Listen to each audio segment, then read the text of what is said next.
Oke, halo teman-teman semua. Di video sebelumnya itu kita sudah belajar bagaimana cara kita ngirim data dari controller ke Fuse. Sekarang kita akan belajar kebalikannya, bagaimana cara kita ngirim data dari Fuse ke controller kita. Nah, seperti itu biasa sebenarnya kita akan menggunakan form ya. Jadi misalnya sekarang kita nggak akan main di halaman home lagi, tetapi kita akan main di halaman uh, kontak ya. Nah, di sini kita akan bikin form kontak. Kita bikin div, kemudian kita bikin form, actionnya ntar kita isi, metodenya itu kita misalnya metodenya itu mau post saja, kemudian kita bikin label, atau gini form set, masih ada tak ya? Oh nggak ada lagi. Label, si label ini for-nya kita kasih name, kemudian di sini kita kasih name, terus di sini br, terus di sini input, tipenya teks benar, name-nya tetap name, kemudian ID-nya juga name, kemudian dia br juga, dan di bawah sini kita bikin label lagi satu, for-nya untuk message, kemudian di sini message, dan br lagi di sini, kemudian di sini kita bikin text area, name-nya itu message, ID-nya message sama, dan di sini kita bikin br, dan terakhir kita bikin button, tipenya itu submit, dan buttonnya itu tulisannya submit. Oke, seperti itu. Sekarang kalau misalnya kita pergi ke halaman kontak, sudah ada formnya. Nah, kita akan mengirimkan form ini ke controller contacts kita. Nah, berarti kan kita perlu endpoint baru untuk nge-submit si formnya, gitu kan? Nah, di web.php kita akan bikin routing baru. Ya, karena form kita tadi itu tipenya post, kita bakal pakai yang post. Routingnya itu HTTP request methodnya post.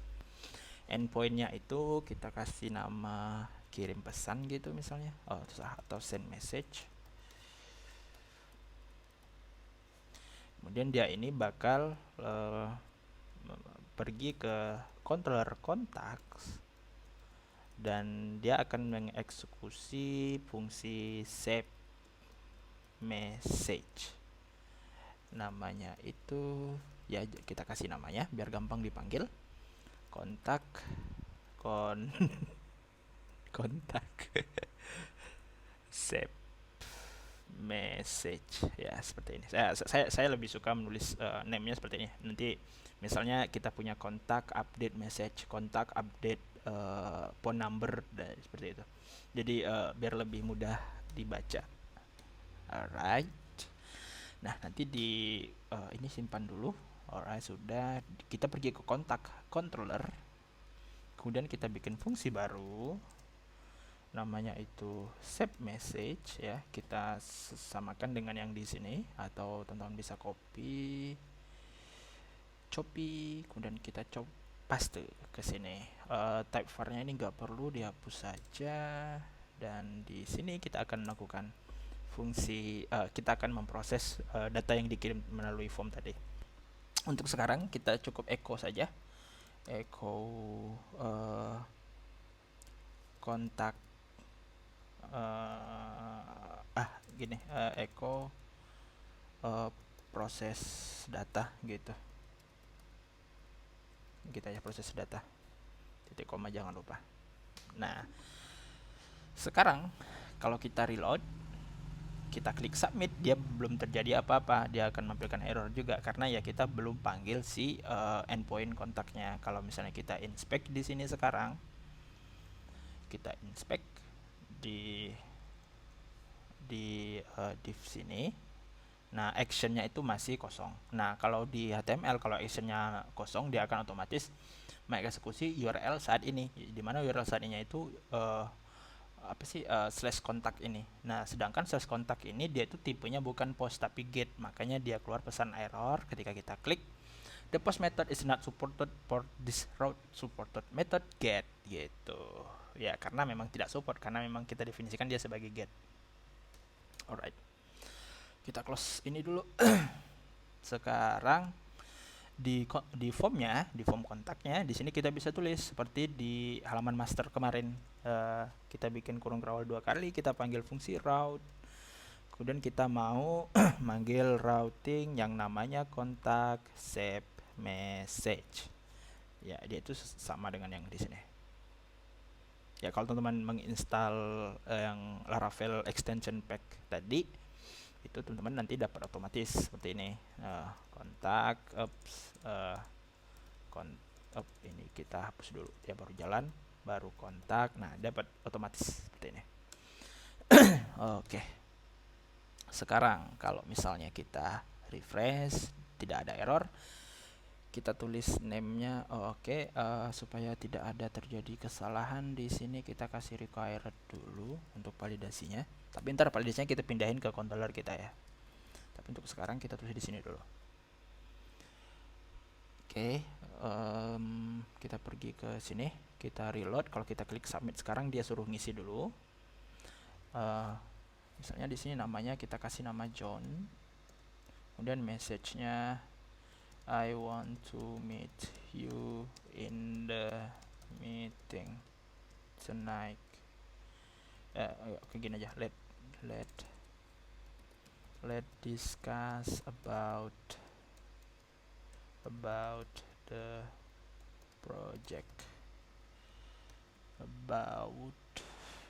Oke.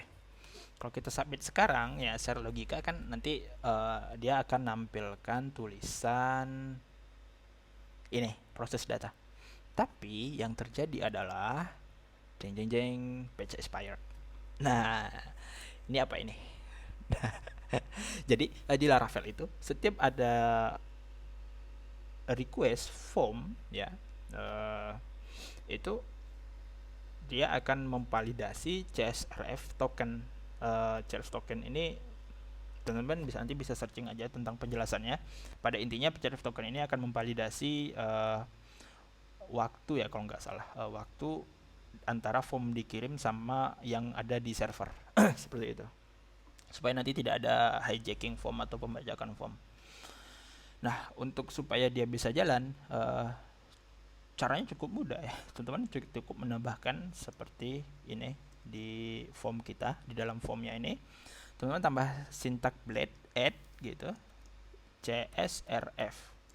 Nah, nanti dia akan otomatis memvalidasi si tokennya. Kalau kita balik sekarang, kita reload, name-nya kita isi sembarangan dulu, kemudian kita submit, dan proses datanya tereksekusi. Alright. Nah, seterusnya kita mau ambil yang dikirim. Nah, sekarang kan kita cuman proses static data gini ya, kita tulis proses data gitu. Tapi kita mau ambil data yang dikirim dari form tadi, yang mana pada contoh kasus kita itu ada name sama message. Kita mau ambil isi dari form ini. Caranya cukup mudah. Teman-teman pergi ke controllernya, ke function save message ya, terserah nama fungsinya yang teman bikin apa. Misalnya kita bikin variable name, kemudian kita name-nya kita isi dengan variable kita akan panggil kelas request. Gini. Oke, kita akan parsing parameter request di sini. Tapi untuk sementara teman-teman ikut saja dulu ya. Ini kita akan parsing request di sini. Kita akan bilang sama si controllernya, controller function save message ini dia bakal nerima request, dia bakal ngambil data dari request yang dikirim sama pengguna gitu. Ntar diproses ya, kita akan ngomong gitu ke controllernya. Kita bikin request, kemudian kita aliaskan dengan variable request. Nah, di sini kita cukup bikin variable name misalnya untuk menyimpan nama tadi. Kita panggil variable requestnya, kemudian kita mau apa? Mau ambil nama formnya. Nama formnya di sini kan name nih, name. Nah, kita tinggal panggil saja si name ini, name. name space name.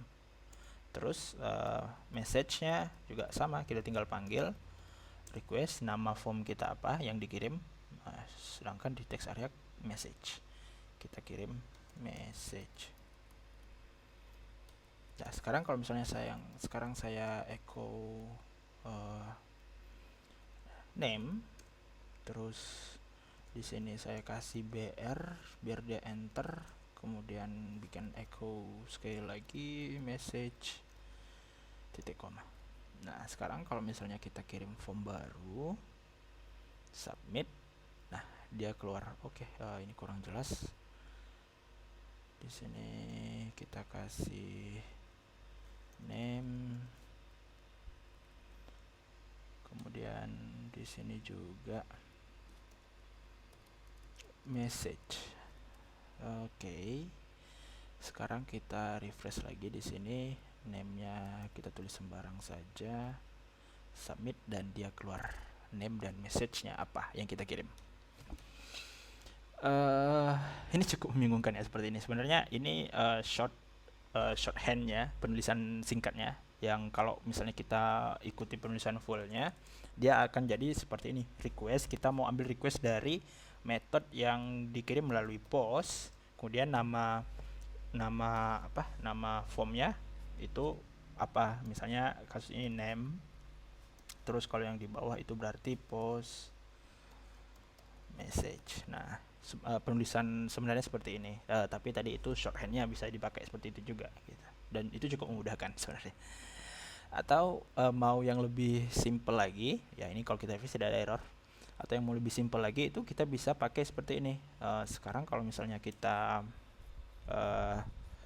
die and dump, ya die and dump ini fungsi punya Laravel sendiri untuk mendebug aplikasi kita. Dia itu var dump dan die. Kita mau dump semua request yang masuk ke dalam fungsi ini. Kita bisa pakai fungsi request all. Jadi dia akan memberikan array. Jadi kalau kita reload, kirim ulang, dia akan keluar. Nah, ini token CSRF-nya. Kemudian ini variable kita kirim, kita punya name dan kita punya message-nya. Oke. Jadi seperti itu cara kita mengirim data dari views ke controller kita melalui form. Sebenarnya ada banyak lagi sih caranya. Kita bisa menggunakan URL, kita juga bisa menggunakan form yang metodenya get. Tapi dalam sebagian besar develop aplikasi biasanya itu kita akan sering mengirimkan data itu melalui form karena lebih aman gitu. Alright, thanks teman-teman semua. Jika ada pertanyaan silahkan saja sikat kolom komentarnya. See you next time. Thanks, stay healthy, and bye.